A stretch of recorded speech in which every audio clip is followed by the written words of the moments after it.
Hello friends and welcome to Jasleen classes. जैसे कि आप देख सकते हैं कि इस चैनल के ऊपर एक नया कंटेंट है। ऑब्वियसली येस, बिकॉज ये न्यूज़ मुझे भी आई थी सीबीएसई से, तो मैंने सोचा कि मैं आपके साथ भी शेयर करूं बिकॉज ये इम्पॉर्टेंट है। मुझे पता है कि मेरे साथ जो बच्चे मेरे को जिन्होंने सब्सक्राइब किए वो क्लास 5th के होंगे या फिर क्लास 9 के, लेकिन ये वीडियो जो है ये 10th क्लास की है सिलेबस की। तो आपके भाई बहन भी ऑब्वियसली 10th या 10th में होंगे, तो अब उनके साथ ये वीडियो इस चैनल को सब्सक्राइब शेयर कीजिए और उनको बोलिए कि इस चैनल को सब्सक्राइब कीजिए, बिकॉज इसकी ऑल नोटिफिकेशंस आपके पास पहुंच सके टाइम टू टाइम जब भी मैं कोई न्यू वीडियो डालूँ। ओके गाइस, तो देखिए आपका पेपर है फर्स्ट टाइम में, आपको ये तो पता चल गया ही होगा कि आपके पेपर होंगे 2 टर्म्स के अंदर, फर्स्ट एंड सेकंड। ऑब्वियसली आपको पता चल गया होगा, सारे सोशल मीडिया ये खाए हुए हैं बच्चे, इतना सोशल मीडिया चलाते हैं, आपको पता ही होगा। और बहुत अच्छी बात है अगर आपको पता है, बिकॉज पहले से प्रिपेयर रहना बहुत ज़रूरी है। तो कोर्स स्ट्रक्चर है क्लास 10 2021 to 22, ये एक साल का जो ये 21 चल रहा है 22, ये 1.5 साल के 1.5 साल ईयर के अंदर आपका ये पेपर होने, तभी आप 10th क्लास के अंदर पास होगे। ऐसे ही चलता है, ठीक है। तो फर्स्ट टर्म में क्या क्या चैप्टर्स आने वो बता देती हूँ। पहले एक पेपर है ये फर्स्ट, और इसका जो टाइम ड्यूरेशन है वो है 90 मिनट्स। 90 मिनट्स के अंदर आपका होगा पेपर। ओके, अब देखिए मैं थोड़ा जूम कर देती हूँ इसे सिलेबस को, आप चाहे नोट कर सकते हैं, स्क्रीनशॉट भी ले लीजिए। पहला है नंबर सिस्टम आएगा आपका। अभी हम नंबर सिस्टम के अंदर जो जो पार्ट्स आएंगे वो भी पढ़ेंगे, लेकिन अभी हम ऊपर ऊपर से चैप्टर्स को देख लेते हैं कौन कौन से आएंगे, और आप इसे टिक भी कर लीजिएगा। Okay, number system first chapter algebra, coordinate geometry, और यहाँ पे जो ये मार्क्स है ना, ये यहाँ तक ओनली, ये 6 से लेके 40 तक, ये सिर्फ आपके इस कंटेंट के होंगे जो यहाँ पे दे रखे हैं, ठीक है। ये देख सकते हैं ये वाले मार्क्स, ये सारे मार्क्स, ठीक है। जेब्रा हो गया, कोऑर्डिनेट ज्योमेट्री होगी, और जियोमेट्री भी है। 6 इन मार्क्स के, मतलब कि आपके इन चैप्टर के अंदर से इतने मार्क्स का आएगा आपको करने के लिए बोर्ड एग्जाम्स में। फिर है trigonometry, it's very important chapter, but इसके अंदर से आएगा ओनली 5 नंबर का, बिकॉज ट्रिग्नोमेट्री के अंदर इस बार जो टॉपिक्स हैं, थ्योरीज हैं, वो अभी कम करिए, बिकॉज टिक मार्क आएगा, तो इसलिए हर सब्जेक्ट में से कम कम दिया उन्होंने, लेकिन पढ़ना आपने डेप्थ्स में से है, पूरा ढंग से पढ़ना आपने। फिर है मैंसुरेशन, फिर स्टैटिस्टिक्स एंड प्रोबेबिलिटी टोटल, बस। और इंटरनल असाइनमेंट के मार्क्स मिलेंगे आपको।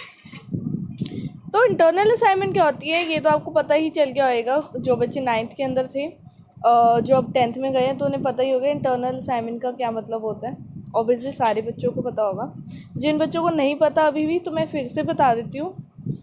इंटरनल असाइनमेंट वो होती है जैसे कि आप टीचर्स आपको क्लास टीचर्स आपकी देती है ना आपको होमवर्क्स, प्रैक्टिकल्स, तो वो इंटरनल असाइनमेंट्स होती हैं। जैसे आपको कोई टॉपिक, जैसे फॉर एग्जांपल आपको टॉपिक दे दिया, प्रैक्टिकल बनाना है आपने, ओके मैंने लिख दिया, प्रैक्टिकल बनाना है आपने, कौन सा, एयर पे बनाना है, और एयर पे आपने पूरा डेरिवेशन देना है, मीन्स आपको पूरा अच्छी तरह उसे समझाना है, ठीक है। तो ये क्या हुआ, ये आपका इंटरनल असाइनमेंट हो गया, और ये आपका प्रैक्टिकल हो गया। ओके, तो ये होती है इंटरनल असाइनमेंट, ये 10 मार्क्स की होती है। ये बेटा आप अगर कुछ पेपर ढंग से करेंगे, अगर आप, इट मीन्स कि आपने अगर कुछ ढंग से इसमें से नहीं पढ़ा, इन सब में से ढंग से नहीं पढ़ा, मीन्स ऊपर ऊपर तक पढ़ा है, तो आप क्या कर सकते हैं, अगर आप इंटरनल असाइनमेंट में कर लेंगे तो वो पूरे 10 मार्क्स आपके हाथ में होंगे। ओके, ये मेरी गारंटी। अगर आप इंटरनल असाइनमेंट, प्रैक्टिकल, जो भी एक्टिविटी हो रही है स्कूल में, आपकी क्लास ग्रुप में ऑनलाइन, वो आप अगर पूरी तरह अच्छे दिल से करेंगे ना, तो आपको पूरे 10 के 10 मार्क्स मिलेंगे। और ये जो नंबर सिस्टम 6 नंबर का है, कोऑर्डिनेट ज्योमेट्री 6, अलजेब्रा 10, तो इन सब कोई एक चैप्टर में से अगर आपको कोई मार्क्स नहीं मिले, तो इंटरनल असाइनमेंट जो होएगा आपका, वो फाइनल टर्म के अंदर आपके मार्क्स लगेंगे ही लगेंगे, ऑब्वियसली। बिकॉज फाइनल बहुत ही इंपॉर्टेंट ये आपका पढ़ाओ होता है, इससे पार करना होता है। फर्स्ट टर्म में तो चलो आप वैसे तो पास होना ही होना है फर्स्ट टर्म के अंदर, लेकिन बाई चांस आपके नंबर कम आते हैं तो फिर भी वो क्या करते हैं, आपको एक और मौका देते हैं कि फाइनल के अंदर पास हो जाए। लेकिन आपने क्या करना है, आपने दोनों टर्म्स में पास होना है, किसी के अंदर मार्क्स कम नहीं लेके आने। नेक्स्ट करते हैं। अब आपको चैप्टर्स तो पता चल ही गए होंगे फर्स्ट टर्म के अंदर। ये जो मैंने अभी आपको बताया है, ये जो आपके 1 2 3 4 5 6 7, ये जो 7 चैप्टर्स हैं आपके, ये आपने फर्स्ट टर्म के अंदर करने हैं, फर्स्ट टर्म। ओके, मैंने आपको लिख के बता दिया, अब आप भूलेंगे नहीं, चाहे तो आप लिख सकते हैं, मैं थोड़ी देर रुक जाती हूँ। ओके गाइस, अब आगे बढ़ते हैं। Internal assignment assessment marks. अब आप देख सकते हैं जैसे कि आपकी वर्कशीट्स तो आती हैं, कई बच्चों को वर्कशीट्स आती हैं करने के लिए, और उनके साथ कुछ ऐसे असेसमेंट्स भी आ रहे हैं जो कि आपके फाइनल के अंदर मार्क्स जुड़ेंगे। 10-10 नंबर की असेसमेंट्स आ रही हैं, ठीक है। ये इंटरनल असेसमेंट है। पीरियोडिक टेस्ट होंगे, जैसे यूनिट टेस्ट होते हैं ना, यूटी जिसे कहते हैं, वो होंगे। मल्टीपल असेसमेंट्स होंगे, मीन्स आपके 10 टॉपिक्स दे दिए जाएंगे, आप समझेंगे, जैसे 10 क्वेश्चन दे दिए जाएंगे, क्वेश्चन दिए जाएंगे, उन क्वेश्चन को आपको टिक मार्क करके आंसर देने हैं, वो हो गए multiple assessments. Portfolio and student enrichment activities, practical works जो होंगे वो 3 नंबर के ऊपर 3, और अब इसे हम टोटल करेंगे तो हमारा कितना बन रहा है, 10 मार्क्स, टोटल 10 मार्क्स। अब ये जो 10 मार्क्स है ना, ये 10 मार्क्स आपके हाथ में है, क्या आपके हाथ में है, बिकॉज इन 10 मार्क्स को आप खोइएगा मत। ये 10 मार्क्स से बहुत ही ज़्यादा इम्पॉर्टेंट होते हैं। कई बच्चे को कोई फेल भी हो रहे थे ना, तो उसके अगर इंटरनल असाइनमेंट सही हो तो उसे भी पास करा देते हैं, इतने इंपॉर्टेंट होते हैं ये मार्क्स। तो इसलिए मैं आपको कहती हूँ कि आई एडवाइस यू कि आप ये मार्क्स अपने हाथ में रखें और 10 आउट ऑफ 10 लेके आए मार्क्स। ओके, नेक्स्ट अब मैं बताती हूँ कि हर एक चैप्टर में से कौन कौन सा टॉपिक आएगा। Okay guys, yes students, so unit number system. अब नंबर सिस्टम में हम पढ़ेंगे क्या है, फंडामेंटल थ्योरम ऑफ अरिथमेटिक आएगी आपको, जिसके अंदर एल्गोरिदम, एचसीएफ जो आपने निकालने सीखे थे, statements after reviving work done earlier and after illustrating and motivating through examples होंगे, डेसिमल एक्सपेंशन होंगे ऑफ रैशनल नंबर्स के in term of terminating non terminating requiring decimals होंगे कि उसे निकालना पड़ेगा। ये आपके फर्स्ट चैप्टर के अंदर है। Second unit algebra. अलजेब्रा जो है आपके, अब आप बोलेंगे कि मैम हमने बुक के अंदर ढूंढा, अलजेब्रा नहीं मिला। अलजेब्रा मीन्स उसके अंदर पॉलिनोमियल है, ठीक है, अलजेब्रा मीन्स पॉलिनोमियल। यूनिट 2 के अंदर है अलजेब्रा, यूनिट 2 जो है अलजेब्रा है, उसके अंदर जो पॉलिनोमियल्स है सेकंड चैप्टर, उसके अंदर मैं थोड़ा जूम कर देता हूँ आपको। जीरोस ऑफ पॉलिनोमियल ऑब्वियसली आएंगे। Relation between zeros and coefficients of quadratic polynomials only, ठीक है। ये आपको जो मैं आप बता रही हूँ ना यहाँ पे, ये आपके टॉपिक्स हैं। इन चैप्टर के अंदर से कौन कौन से टॉपिक्स आने हैं, बिकॉज आपने 9th के अंदर भी देखा होगा 30% सिलेबस हुआ था आपका, रिड्यूस हुआ था ना, और उसके अंदर से भी आपके कुछ टॉपिक्स कटवा दिए गए थे, बिकॉज वो आने ही नहीं थे आपके सिलेबस में, आपके पेपर एग्ज़ाम में। वैसे ही 10th क्लास के इसके अंदर से कुछ ऐसे टॉपिक्स कम कर दिए गए हैं जो कि आपके एग्ज़ाम्स में नहीं आएंगे, बोर्ड एग्ज़ाम में। अब थर्ड है pair of linear equation in 2 variables. अब थर्ड चैप्टर है आपका, इसके अंदर भी थोड़े लंबे टॉपिक्स हैं, बिकॉज मैथ्स है तो होंगे। Pair of linear equations in 2 variables and graphical method of their solution, constituency, inconstituency, algebraic conditions for number of solutions of a pair of linear equation in 2 variables algebraically by substitution and by elimination, simple situational problems, simple problems on equation reducible to linear equations। oh my god, कितना बड़ा था। But ये जो मैंने आपको ये इकट्ठे line wise पढ़ दिए, ये कॉमा दे दे के आपके, ये आपके जो है टॉपिक्स हैं। जब आप इसे पढ़ेंगे ना, वैसे तो मैं पढ़ ही रही हूँ आपके साथ, लेकिन जब आप खुद रीड करेंगे ना, तो आप अपने बुक में इन सब टॉपिक्स को ढूंढना और उन पे टिक कर देना और इनको अच्छी तरह पढ़ना। एकदम उनकी डेप्थ में जाके पढ़ना, बिकॉज ये फर्स्ट टर्म है, फर्स्ट टर्म के अंदर डेप्थ से ही क्वेश्चन आएंगे एकदम अंदर से। अब थर्ड भी हो गया। अब यूनिट दूसरा है कोऑर्डिनेट ज्योमेट्री। कोऑर्डिनेट ज्योमेट्री है लाइंस इन 2 डायमेंशंस। 2 डायमेंशंस के अंदर लाइंस आएंगी। 2 डायमेंशंस में लाइन आएगी, जैसे कि मैं आपको बताती हूँ। ऐसे 2 लाइंस हैं, इनके बीच का जो डायमेंशंस होंगे उनके बारे में आपने बताना है। अब क्या है review concepts of coordinate geometry. Concept बताने पड़ेंगे आपको कोऑर्डिनेट ज्योमेट्री के, कॉन्सेप्ट क्या है इस चीज़ का। फिर graphs of linear equation, distance formula and section formula and internal division. तो ये जो आपका कोऑर्डिनेट ज्योमेट्री है इसके अंदर टॉपिक्स कम है, लेकिन है बहुत बड़े बड़े। डेरिवेशंस आई थिंक है इसके अंदर, जब देखते हैं क्या आएगा इसमें। अब ज्योमेट्री में क्या है ये देखिए। अब आपका आ गया डिफरेंट बिटवीन, जो आपने पूछा था ना कोऑर्डिनेट ज्योमेट्री और ये ज्योमेट्री के अंदर क्या डिफरेंट है मैम। तो क्या है इसके अंदर, इसके अंदर है देखो, जो मैंने आपको पहले नहीं बताया था कि यूनिट आपको जैसे ऊपर अलजेब्रा बताया गया था, लेकिन उसके अंदर जो पार्ट्स थे वो पॉलिनोमियल्स एंड दूसरा था कौन सा था, पेयर ऑफ लीनियर इक्वेशन वाला इन 2 वेरिएबल्स। वैसे ही इसके अंदर है कोऑर्डिनेट ज्योमेट्री के अंदर जो एक पार्ट है कोऑर्डिनेट ज्योमेट्री 4th चैप्टर का, और यूनिट दूसरा है ज्योमेट्री, उसके अंदर ट्रायंगल्स चैप्टर है, ठीक है। और जो आपको ट्रायंगल चैप्टर है बहुत बड़ा, आप देख सकते हैं कितनी बड़ी डेरिवेशन दे रखी है, इतने टॉपिक्स हैं, टोटल 9 टॉपिक्स हैं, लेकिन आई नो क्यों आप कर सकते हैं। 1-2 पढ़ लेते हैं, बाकी आप कर लीजिएगा। प्रूफ करना, it is a line draw parallel to one side of a triangle to intersect the 2 other sides in distinct points, the other 2 sides are divided into same ratio. Means आपको ये ऐसे पॉइंट्स ऐसे topics पे theories पे आएंगे question. Means आने तो आपकी वैसे MCQs ही हैं, आप खुश तो बहुत हो रहे होंगे, लेकिन आएंगे बहुत ही डेप्थ, ये मैं आपको गारंटी दे रही हूँ कि आपके आएंगे बहुत ही डेप्थ से। डेप्थ मीन्स बहुत ही गहराई से आपको क्वेश्चंस पूछे जाएंगे, ठीक है। Motivate if a line divides 2 sides of a triangle in the same ratio, the line is parallel to the third side। देख सकते हैं कितने इतने बड़े बड़े टॉपिक्स हैं आपके। Unit trigonometry. अब आप बहुत डरते हैं बच्चे कि मैम ट्रिग्नोमेट्री और गॉड, तो मैं आपको आज ये ट्रिग्नोमेट्री का कुछ टॉपिक बता ही देती हूँ कि जो इस टर्म के अंदर आएंगे।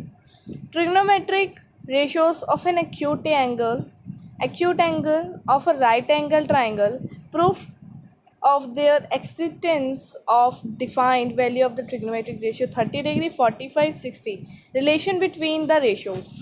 अब देखो जैसे कि आपने अपना, मैंने तो कुछ स्टडी करी है 10th क्लास की, तो उसके अंदर मेरे को कुछ चैप्टर्स याद हैं कि जो किन किन में से ये पूछा जाता है।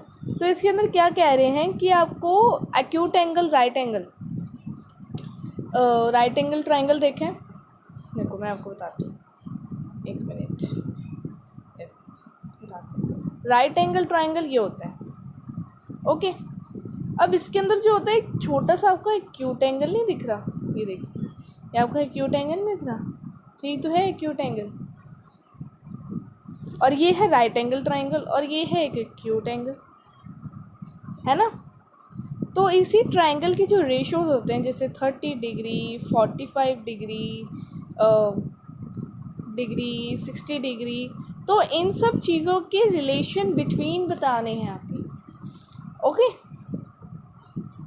अगर बच्चा अगर आपको अभी भी कुछ दिक्कत आ रही है मैथ्स के सिलेबस को अच्छी तरह से समझने में, तो वैसे तो मैं अपनी तरफ से पूरी कोशिश कर रही हूँ कि आपको अच्छी तरह समझ आ जाए, बिकॉज जो आपके टॉपिक्स हैं थोड़े थोड़े तो हैं ज़्यादा, लेकिन आपके चैप्टर वाइज तो देख के आपको टॉपिक्स दिए।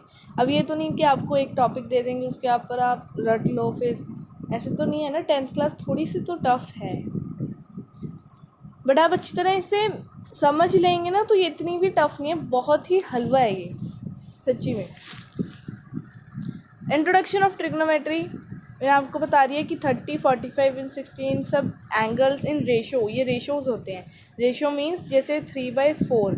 अब इसको साइन या कॉस थीटा, एक मिनट, थीटा, तो इनके अंदर इनको बदलना होता है। मीन्स जैसे ये डिनोमिनेटर में 4 है ना, तो ये इस बार जाके क्या हो जाएगा, ये ऊपर मल्टीप्लाई में हो जाएगा। ये डिवाइड में है तो ऊपर जाके मल्टीप्लाई में हो जाएगा। डिवाइड बॉर्डर पर जाएगा, मल्टीप्लाई, मल्टीप्लाई में है तो डिवाइड में चला जाएगा बॉर्डर पर होके। तो ये थोड़ी सी बोर्ड मार्क्स वगैरह आपको आना चाहिए। अब आप तो 10th क्लास में होंगे तो मुझे पता है कि आपको पूरी तरह आता होगा, लेकिन आप ट्रिग्नोमेट्री पे भी ध्यान दीजिए, बिकॉज जो बच्चे ध्यान से रहेंगे ना उनको ट्रिग्नोमेट्री बहुत ही आसान लगेगी। बहुत वैसे बहुत आसान होती है, बिकॉज जब मैंने भी करी थी ना तो बहुत आसान थी ये। आई होप कि आपके लिए भी आसान हो। दूसरी है ट्रिग्नोमेट्रिक आइडेंटिटीज़ आई हैं इस बार बच्चा। नहीं तो पिछली बार जो बच्चे थे जिन्होंने पेपर भी दिए हैं बाहर इंस्टीट्यूट मीन्स दूसरे स्कूलों में जाके जिनका सेंटर पड़ा था, तो उनके लिए ट्रिग्नोमेट्री थोड़ी टफ आई थी। मैंने देखा था पिछले साल का पेपर। तो इस बार तो आपको ट्रिग्नोमेट्री आइडेंटिटीज़ दी हैं, बहुत ही ईजी है। Prove and applications of their identity sin square a plus cos square a is equal to 1। ये जो आपकी आइडेंटिटी है ना 7 या 8th आइडेंटिटी है, तो only simple identity to be given. ये जो आपको आइडेंटिटी दी है ना, इन्होंने खुद बोला है कि ये बहुत ही सिंपल आइडेंटिटी है जो कि आपको दी है। ये साइन का स्क्वायर a, फिर आपको plus cos square a is equal to, means इन दोनों की जो वैल्यू है वो 1 है। क्या है? 1 दोनों की। अब ऐसे ही कोई आपको क्वेश्चन दे देंगे जिसे सॉल्व करके आना ही 1 चाहिए, कुछ भी करके, नहीं तो आपका जो एक आइडेंटिटी है वो क्रॉस हो जाएगी, वो आपकी हो जाएगी गलत, रॉन्ग। ओके, चलिए अब हम नेक्स्ट पे चलते हैं। यूनिट मेंसुरेशन है आपकी। Areas related to circles, motivate the area of a circle, area of sectors and segments of a circle, problems based on areas of perimeter circumference of the above said plan figures and calculating area of segment of a circle. Problem should be restricted to central angle 60 and 90 degree and plane figure involving triangle, simple quadrilateral and circle should be taken। बच्चों सच्ची में बताऊँ, मैंने भी 10th class करी है, तो जब मैंने करी थी ना तो मेरे को 10th क्लास की मैथ्स अच्छी लगी थी, लेकिन जो ये 10th क्लास की मैथ्स के अंदर जो ये ट्राइंगल्स वाला चैप्टर था ना, ये मेरे को बिल्कुल नहीं पसंद आता था रियली, बिकॉज इसके अंदर ना बहुत ही ज़्यादा ना आइडेंटिटीज़ एंड ऑल, बहुत सारी चीज़ें ना, थोड़े फार्मूलाज वगैरह याद रखने पड़ते हैं ट्राइंगल्स के। वैसे अच्छा चैप्टर है, आप देख ही सकते हैं कितने बड़े बड़े इसके वो आए हैं टॉपिक्स जो कि आपको पता होने चाहिए। फिर एक यूनिट है दूसरा एंड द लास्ट है, फिर आपका सेकंड टर्म स्टार्ट हो जाएगा।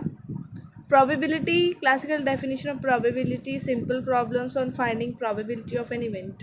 प्रोबेबिलिटी आपने पिछली बार 9th में भी किया है। इवेंट होता है, उसके साथ आपको मल्टीप्लाई, डिवाइड, प्लस डेसिमल लगा के आपको इवेंट्स फाइंड करने होते हैं। तो ये था स्टूडेंट्स हमारा फर्स्ट टर्म, ठीक है, फर्स्ट टर्म का सिलेबस। अब हम फटाफट से चलते सेकंड टर्म पे एंड हम वीडियो को करेंगे क्लोज, बिकॉज हमारी वीडियो ऑब्वियसली 8 मिनट की बन चुकी है। सेकंड टर्म फटाफट से समझ लीजिए। सिलेबस बहुत ही मतलब कि फिर से वही है एक तरह से देख सकते हैं, लेकिन कुछ चैप्टर्स कम हुए हैं। जैसे फर्स्ट वाले के अंदर नंबर सिस्टम आया था, इसके अंदर नंबर सिस्टम नहीं है। उसके अंदर कोऑर्डिनेट ज्योमेट्री आई थी, इसके अंदर कोऑर्डिनेट ज्योमेट्री नहीं है, ओनली ज्योमेट्री है। देखिए ज्योमेट्री के अंदर कौन सा चैप्टर है, यहाँ पे देख सकते हैं। ज्योमेट्री के अंदर ओनली ट्राइंगल चैप्टर है।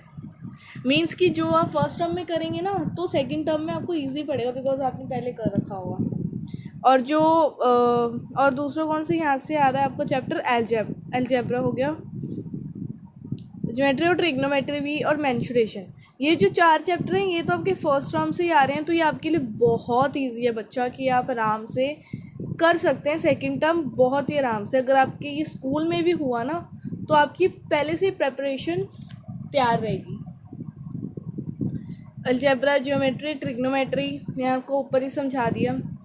अब बट इनके अंदर जो होंगे ना टॉपिक्स अब बदल जाएंगे, ये ऊपर के नहीं रहेंगे। जैसे हमने अलजेब्रा में पहले ट्राइंगल्स था तो उसके कितने बड़े बड़े टॉपिक्स थे, अब अलजेब्रा के अंदर क्वाड्रेटिक इक्वेशन आएगा, मीन्स चैप्टर चेंज हो गया, अरिथमेटिक प्रोग्रेशन आएगी, ठीक है। और ज्योमेट्री के अंदर क्या आएगा आपका, सर्कल्स आएंगे, टेंजेंट सर्कल चैप्टर बहुत इंपॉर्टेंट है और थोड़ा टफ भी है, थोड़ा सा, ज़्यादा नहीं। ट्रिग्नोमेट्री के अंदर अब चीज़ें चेंज हो जाएंगी, ट्रिग्नोमेट्री के अंदर आपको एप्लीकेशंस करनी पड़ेंगी हाइट एंड डिस्टेंस की। मीन्स ये जो आपका ट्रिग्नोमेट्री के आपके 2 चैप्टर हैं, पहला जो है इंट्रोडक्शन ट्रिग्नोमेट्री एंड जो दूसरा है वो एप्लीकेशंस भी, इसकी बहुत ही ब्रीफली है वो 9 चैप्टर। इट मीन्स कि आपको जो सेकंड टर्म के अंदर है थोड़ा ट्रिग्नोमेट्री का टफ चैप्टर आ रहा है, लेकिन इतना भी टफ नहीं है, बिकॉज एक पेज का जो ट्रिग्नोमेट्री का आंसर होता है ना, एक पेज का होता है, इसलिए मैं कह रही हूँ। लेकिन आई होप सो कि आपके लिए ईजी हो और ईजी ही हो, ठीक है। स्टैटिस्टिक्स एंड प्रोबेबिलिटी आएगा, जो कि पहले टर्म में भी आया था, बिकॉज मतलब कि हमारा पहले टर्म से और दूसरे टर्म में थोड़ा तो डिफरेंट है। जैसे हमने समझा था कि जियोमेट्री है तो जियोमेट्री के अंदर ट्राइंगल्स आएगा, बट नहीं, ट्राइंगल्स नहीं आ रहा है। I am so sorry guys, सारा चेंज हो गए topics, I am really sorry.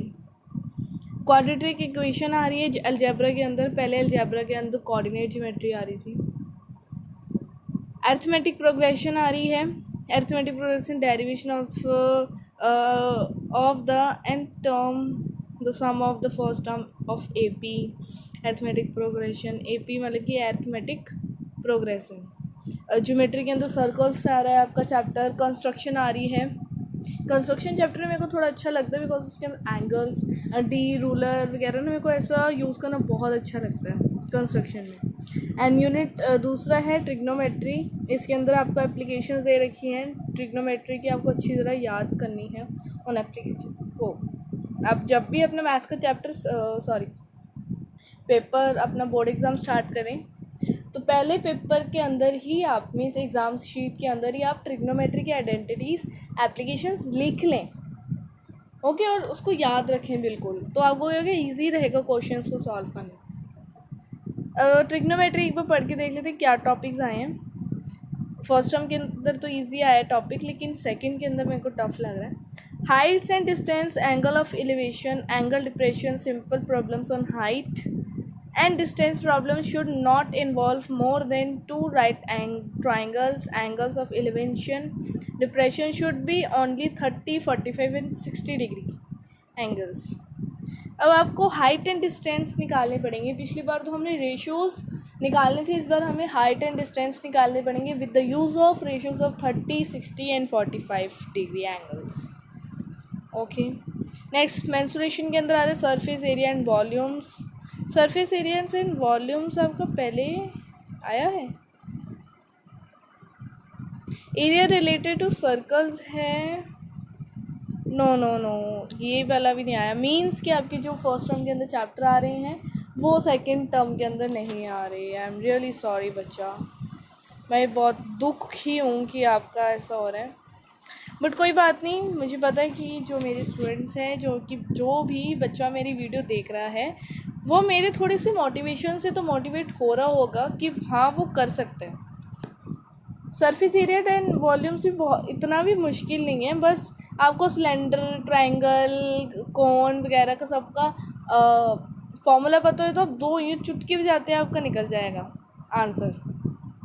अब यूनिट स्टैटिस्टिक्स एंड प्रोबेबिलिटी के अंदर क्या आ रहा है वो भी है, देख सकते हैं आप।